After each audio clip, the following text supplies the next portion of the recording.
Choosing a host city for the 1972 World Chess Championship was as complicated as the game itself. Moscow played host to the match for 25 years during the Soviet domination of the game. Their players won each of the 9 world championships spanning from 1951 to 1969.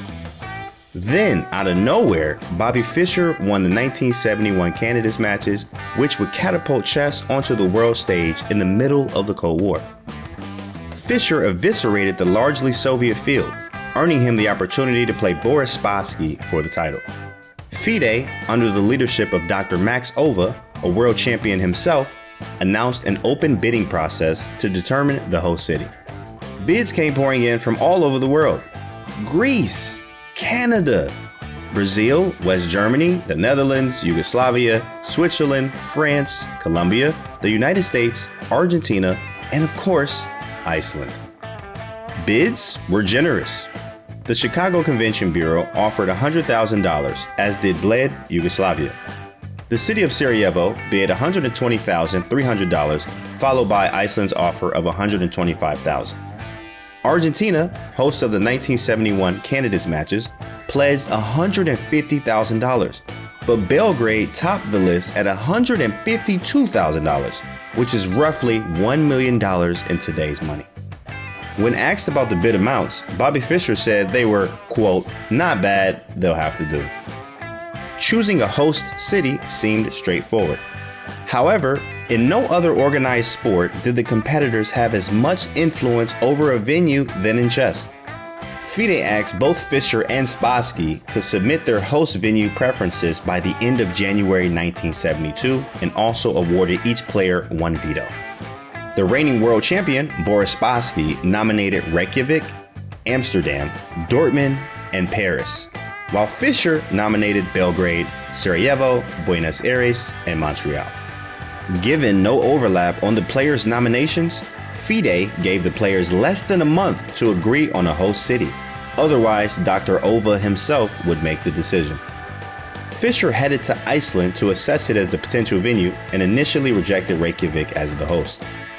Fischer and Spassky did not come to an agreement, and Dr. Ova's extension caused the Soviets to protest with accusations of misconduct and breaking his own rules for the site selection.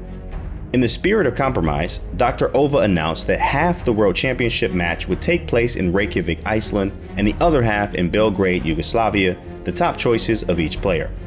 Despite Reykjavik being Spassky's top choice, the Soviet Chess Federation protested Ova's selection of the two cities, citing FIDE rules and Belgrade's hot climate as being too different from Spassky's hometown of Leningrad.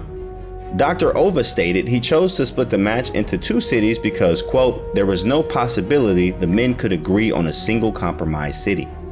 Adding stress to the already tense discussions, FIDE stated that Spassky would forfeit his title if he didn't agree to the split city compromise. The Soviet Chess Federation eventually capitulated and agreed to FIDE's terms. On March 20th, 1972, FIDE announced the agreement to play in both cities, the prize purse, and game schedule. Then, Bobby Fischer dropped a Cold War bombshell. He telegrammed Belgrade that he no longer intended to play there. In turn, the Yugoslavians asked FIDE to guarantee Fischer's participation. Otherwise, they withdraw their bid. FIDE could not guarantee Fischer's presence, so Belgrade pulled back.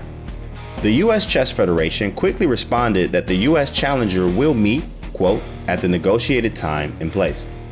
Fischer's erratic behavior, together with his unprecedented demands, which included a share of the profits, led to the Yugoslavians demanding a $35,000 bond from the U.S. Chess Federation, guaranteeing Fischer's participation.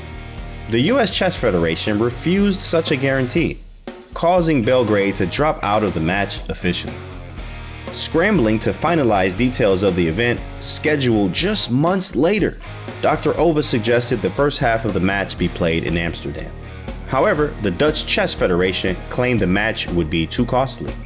Reykjavik claimed that Fischer had not honored the negotiated match and questioned whether he should have the right to challenge Spassky altogether. Finally, the Soviets accused Dr. Ova of catering to Fischer's every whim. It was an absolute mess. Unexpectedly, Mexico, offered $175,000 to host the match with a guarantee that both players would show up. However, after 2 weeks of global negotiations and a mutual desire of all parties to quickly end the stalemate, Reykjavik offered to host the entire event. FIDE gave Fischer a May 7th deadline to agree to the terms or forfeit his right to play the World Championship. Fischer agreed to play Spassky in Reykjavik or, quote, anywhere else in the free world. Choosing the venue was a chess match in and of itself and a good indication of the gamesmanship that would occur in the upcoming match.